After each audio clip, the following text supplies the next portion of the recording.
Bobby Bramble Loses His Brain by Dave Keane and illustrated by David Clark. Bobby Bramble loses his brain.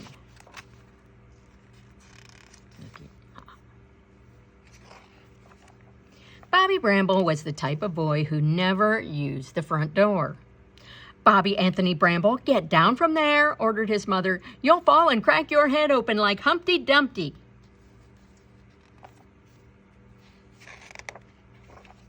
Bobby Bramble had ants in his pants, a thirst for adventure, and energy to spare.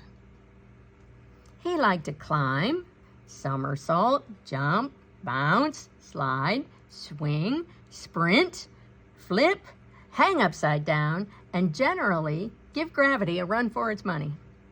He was fast and strong and brave, but no one seemed to care about that. People only worried about his head cracking open and his brain scrambling. "It's bad enough having a little brother," grumbled Bobby's older sister Becky, "but a brainless little brother would be more than I could handle." "A mind is a terrible thing to lose," said his grandfather. "You're going to need your brain, Bobby," warned his little sister Bonnie, "because you're not very pretty." "Would everyone stop worrying about my brain?" Bobby shouted. "I'm not some kind of egghead, you know. I'm naturally hard-headed." But the very next day, while Emily Filbert, the Bramble's babysitter, was busy putting on lip gloss, Bobby's head did crack open, and his brains ran off as if it had a mind of its own. "Hello, Mr. Bramble? This is Emily. Bobby was on the garage roof pretending he was escaping from prison. There was a loose shingle, and, well, it was actually Bobby's brain that escaped." "Officer Ryan, this is Barbara Bramble, and I'd like to file a missing brain report." "Yes, it's a runaway." "Oh, I imagine it's gray and about maybe 7 inches tall." "But apparently my son has a very quick mind because nobody got a good look at it." "Barbara, hi, it's Lorraine from down the street. Did your son finally lose his mind? I swear I just saw it wandering around in my petunias." Mr. Bramble and his briefcase burst through the front door. "Are you all right, son?" he asked Bobby breathlessly. "Snakes, fleas, ferrets, gum, apples, carrots," Bobby blurted out thoughtlessly. "Poor boy, he's got..." "Oh, it's Grandpa." "Poor boy, he's got no brain to give his tongue directions," said Grandpa. "He's dumb as an onion, Dad," said Bonnie. The neighborhood buzzed with excitement when the Channel 8 Action News van pulled up in front of the Bramble home. Before long, Bobby's father announced a $20 reward for the safe return of his son's most vital organ. No questions asked. That's the brain. Mr. Dingle, the mailman, almost caught the runaway brain in his hat after it sprang out of Mrs. Frickle's mailbox. And then Mr. Lopez, an avid fisherman, nearly netted the stray.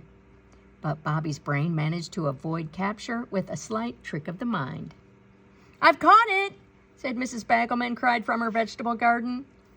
But upon further inspection, however, her apron yielded nothing but a rather sad-looking head of butter lettuce. Bonnie hung up wanted posters around the neighborhood. Becky tracked sightings on a map. Grandpa set out brain traps using flashcards as bait. But it was no use. It seemed as if they'd never get Bobby's central nervous system back into one piece, and Bobby would spend the rest of his days doing headstands and backflips without a thought in his head. "We need someone fast and strong and brave to help us capture Bobby's brain," said Becky. "We need someone like Bobby," said Mrs. Bramble. Maybe we just need Bobby," shouted Bonnie. "Come on, boy, take a good whiff. Where's that brain?" hollered Mr. Bramble. "Go get it, little fella," prodded Grandpa. "Go get your pesky brain." Just then, Bobby was startled out of his empty-headed stare by an ear-splitting screech of skidding tires. And without looking both ways, his brain had run down the street, just inches in front of the hook and ladder fire truck from Firehouse 13. Acting on gut instinct alone, Bobby shot out of the kitchen window like a cannonball before anyone could even think to yell, "Fetch!" Bobby Bramble's body tore off after his brain with the speed of a racehorse, the footwork of a jackrabbit, and the dexterity of a circus monkey. With moves like that, it's not too early to start thinking about playing football for the high school, proclaimed Mayor Grubb, always mindful of appearing at newsworthy community events. When Bobby's brain sprang over a hedge, Bobby sprang higher, and when his brain zigged, Bobby zagged, just steps behind. When his brain tried to outrun him, Bobby turned on the afterburners and pounced. Like a seasoned rodeo cowboy, Bobby rode his bucking brain down the street as it jumped, jerked, and spun wildly. It was, everyone agreed, a classic battle of brain versus brawn. But finally, sensing Bobby's exceptional balance, surprising strength, and an unbuckable determination, his brain came to a full and complete stop. For 3 whole minutes, the pair remained motionless as they came to grips with the fact that they worked better as a team. Bobby's brain now understood it would never get far in life without all the advantages that a body provided.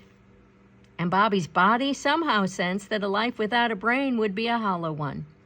Perhaps they were meant to be together. And without thinking, Bobby popped his brain back into his head. A curious crowd gathered to see if the Bramble boy once again had his wits about him. "Oh my, he still looks goofy," cried Bobby's mother, pushing her way through the hushed onlookers. "Say something, Bobby," whispered his father. "Don't be afraid to speak your mind." "Mom, can we order pizza for dinner?" Bobby suddenly bellowed, to the great relief and thunderous cheers of everyone who had witnessed the great Bramble brain scramble. 2 days later, after Bobby tried unsuccessfully to launch himself into Miss Bagelman's swimming pool using his backyard seesaw and a garbage can full of gravel, his brain once again tried to escape. But thanks to the football helmet that Major Grubb had dropped off, Bobby Bramble's brain was outsmarted. And Bobby's been one step ahead of his brain ever since. One step ahead.